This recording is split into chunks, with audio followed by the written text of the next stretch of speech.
Hello दोस्तों, नमस्कार। स्वागत है आप सभी का एजुकेशन मंत्रा में। दोस्तों, 69,000 शिक्षक भर्ती मामले में आज की डेट में माननीय सुप्रीम कोर्ट में सुनवाई होने वाली है। और इसके लिए दोस्तों स्पेशल बेंच गठित की गई है।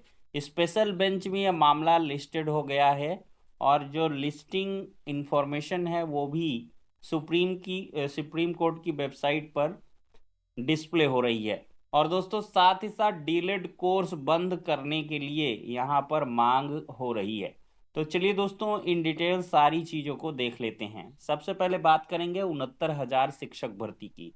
दोस्तों 69,000 शिक्षक भर्ती में आप सभी को पता है डिवीजन बेंच ने आदेश दे रखे हैं कि जो चयन सूची है जितनी भी आज तक जारी हुई हैं सभी को निरस्त किया जाए और आरक्षण के मापदंडों के आधार पर एक नई चयन सूची जारी की जाए। और साथ ही साथ जो अभ्यर्थी 69,000 शिक्षक भर्ती की इस नई चयन सूची से बाहर हों उनको सत्र का लाभ दिया जाए, यानी कि 31 मार्च 2025 तक वो कार्यरत रहे और इसके बाद उनको बाहर का रास्ता दिखाया जाए। तो इस प्रकार के डिवीजन बेंच के आदेश पारित हुए हैं और इसी आदेश को माननीय सुप्रीम कोर्ट में चैलेंज किया गया है। अब आज की डेट में दोस्तों सुनवाई होने वाली है। चीफ जस्टिस समेत यहाँ पर 3 जजेज इस मामले पर सुनवाई करेंगे। तो दोस्तों देख सकते हैं सर्वोच्च न्यायालय में आरक्षण मामले की आज होगी सुनवाई। अभ्यर्थियों ने की हैं याचिकाएं। 69,000 शिक्षक भर्ती का तीसरा विवाद सुलझाएगा सुप्रीम कोर्ट। दोस्तों देखा जाए तो अब तक में ये तीसरा विवाद होगा। 69,000 शिक्षक भर्ती दिसंबर 2018 में शुरू हुई थी और एनसीटी 2018 की अधिसूचना के बाद इस भर्ती में बीएड डिग्रीधारियों को भी अवसर मिला था। लिखित परीक्षा होने के बाद सरकार ने आरक्षित वर्ग के लिए 65, अनारक्षित वर्ग के लिए 65 और आरक्षित के लिए 60% उत्तीर्ण अंक निर्धारित किए थे। इसके विरोध में शिक्षा मित्रों ने हाईकोर्ट की लखनऊ बेंच में याचिका दायर की थी। एकल पीठ ने स्पष्ट किया था कि परीक्षा के बाद उत्तीर्ण अंक निर्धारित नहीं किया जा सकता। 68,500 शिक्षक भर्ती में 45 और 40% उत्तीर्ण अंक निर्धारित था, वहीं 69,000 शिक्षक भर्ती के लिए भी रहेगा।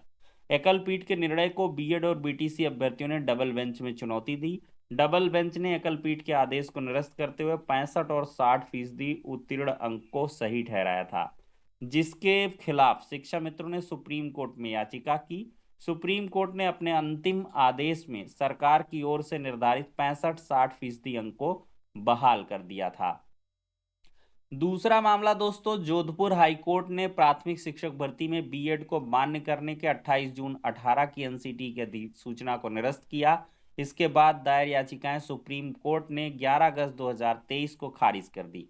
परिणाम स्वरूप उत्तर प्रदेश में भी 69,000 शिक्षक भर्ती में नियुक्त बीएड वालों पर संकट के बादल मंडराने लगे।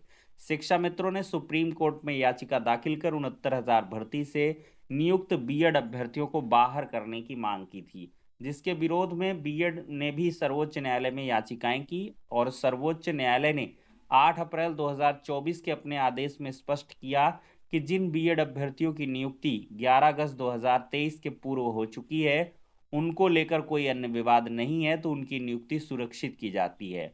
और साथ ही इस फैसले का लाभ 11 अगस्त 2023 के बाद किसी बीएड डिग्रीधारी को नहीं मिलेगा। जिनकी नियुक्ति हो चुकी है उनके लिए एनसीटी 1 साल में ब्रिज कोर्स तैयार करके उनकी परीक्षा कराएगी और जो प्रशिक्षण में सफल नहीं होंगे उन्हें बाहर किया जाएगा। इस तरह से पूरे देश में 11 अगस्त 2023 के पूर्व प्राथमिक स्कूलों में नियुक्त बीएड अभ्यर्थियों ने राहत की सांस ली थी। दोस्तों अब तीसरा मामला देखिए। 69,000 शिक्षक भर्ती पूरी होने के बाद आरक्षित वर्ग के अभ्यर्थियों ने आरक्षण की विसंगति को लेकर आपत्ति जताई। चयन सूची से असंतुष्ट ओबीसी वर्ग के अभ्यर्थियों ने आरक्षण घोटाले का आरोप लगाते हुए राष्ट्रीय पिछड़ा वर्ग आयोग गए, जहां आयोग ने आरक्षण में त्रुटि की पुष्टि की। उसके बाद विधानसभा चुनाव से ठीक पहले 5 जनवरी 22 को बेसिक शिक्षा विभाग ने 6800 आरक्षित वर्ग की सूची जारी की और जारी करके उन्हें नियुक्त करने का निर्णय लिया। हालांकि आरक्षित वर्ग की 6800 सूची का विरोध किया और उनकी ओर से याचिकाएं दायर की गईं और 6800 की सूची पर रोक लग गई। एकल पीठ ने 6800 सूची को निरस्त करते हुए चयन और नियुक्ति सूची को पुनरीक्षित करने का मार्च 2023 में आदेश दिया, जिसके बाद यह मामला डबल बेंच में चला और डबल बेंच ने नए सिरे से चयन सूची बनाने के लिए 16 अगस्त के फैसले के खिलाफ अनारक्षित वर्ग के अभ्यर्थियों को सुप्रीम कोर्ट में याचिकाएं की, और जिस पर सोमवार को सुनवाई होगी। दोस्तों, यहाँ पर राहुल पांडे शिक्षक भर्ती के जानकार हैं। उन्होंने कहा है कि परिषदीय शिक्षकों की भर्ती जिला स्तरीय है। 69,000 भर्ती में यदि जिले की अलग अलग सूची जारी हो, एनसी एनआईसी ने जारी की होती तो यह विसंगति ना होती। तो दोस्तों, कुल मिला के ये सारे मामले हैं और तीसरी बार सुप्रीम कोर्ट से यहाँ पर दोस्तों सुनवाई होगी। अब देखते हैं इस मामले में सबसे ज्यादा जो देखें संकट का विषय है वो चयनित वर्ग के अनारक्षित वर्ग के अभ्यर्थियों का है, जो बॉर्डर लाइन से है। क्या उनकी नौकरी जा सकती है या सुप्रीम कोर्ट अपने स्पेशल राइट्स के तहत उनको सुरक्षित करेगी? तो दोस्तों, आज की जो सुनवाई है वो काफी दिलचस्प रहने वाली है। सुनवाई की जो जैसी अपडेट आएंगी आप सभी को इस चैनल के माध्यम से जरूर प्रोवाइड करेंगे। दोस्तों, देखा देखा जाए तो नौकरी नहीं देनी है तो बंद कर देना चाहिए डीएलएड कोर्स। धरना दे रहे अभ्यर्थियों ने मुर्गा बनकर सांकेतिक रूप से दर्ज कराया विरोध। तो परिषदीय विद्यालयों में नई शिक्षक भर्ती की मांग को लेकर सिविल लाइंस में पत्थर गिरजाघर के डीएलएड प्रशिक्षितों का धरना लगातार चौथे दिन भी जारी रहा। अभ्यर्थियों ने मुर्गा बनकर सांकेतिक रूप से विरोध दर्ज कराते हुए सवाल उठाया कि सरकार को नौकरी नहीं देनी है तो डीएलएड कोर्स को बंद कर देना चाहिए।